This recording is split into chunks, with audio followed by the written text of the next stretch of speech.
সরকারি প্রকল্পকে তৃণমূল স্তরে পৌঁছে দিতে গত মাসে নবান্ন থেকেই আমাদের পাড়া আমাদের সমাধান প্রকল্পের ঘোষণা করেছিলেন মুখ্যমন্ত্রী মমতা বন্দ্যোপাধ্যায়।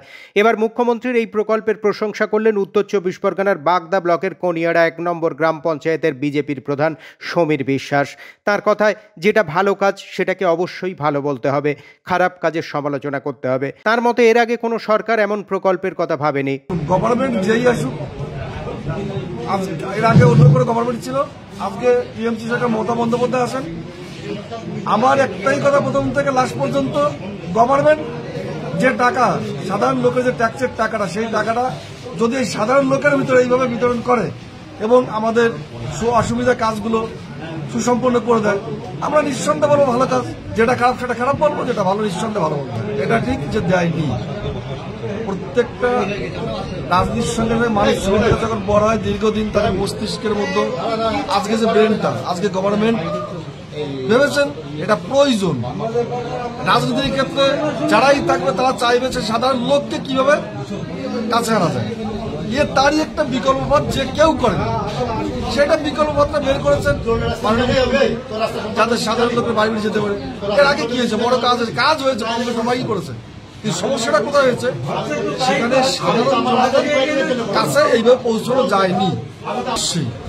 আপনারা জানাতে বাধ্য, যেহেতু এই কাজটার ক্ষেত্রে যেটা করেছেন সাধারণ মানুষের কাছে আজকে আমরা বসতে পারছি, সাধারণ মানুষ আমাদের সামনে এসে তাদের দাবি দাবা জানাচ্ছে। যদিও এ বিষয়ে বনগাঁ বিজেপির জেলা সভাপতি বিকাশ ঘোষ জানিয়েছেন, বিজেপির পঞ্চায়েত প্রধান কোন কথার পরিপ্রেক্ষিতে কথা বলেছেন তা তিনি জানেন না। প্রধান আমাদের পাড়ার সমাধানে কি কথা বলেছে সেটা আপনার মুখেই আমি শুনছি, আমি সঠিক জানি না। যে আমাদের প্রধান কোনো মিথ্যাচারী একটা টিএমসি যে সারাদিন মিথ্যে কথা বলে, তার সম্বন্ধে কি বলেছে আমার জানা নেই। যাই হোক, আপনি বলার পরে আমি শুনে দেখছি কি বলে। অন্যদিকে এই ঘটনায় বনগাঁ জেলা তৃণমূল সভাপতি বিশ্বজিৎ দাসের দাবি, বিজেপিতে নিশ্চিত ভালো কিছু মানুষ আছে, তার মধ্যে সমীর একজন। ও বুঝতে পেরেছে বাংলা ও বাঙালির প্রতি বঞ্চনা হচ্ছে, তাই অন্তর থেকে মমতা বন্দ্যোপাধ্যায়কে ধন্যবাদ জানিয়েছে।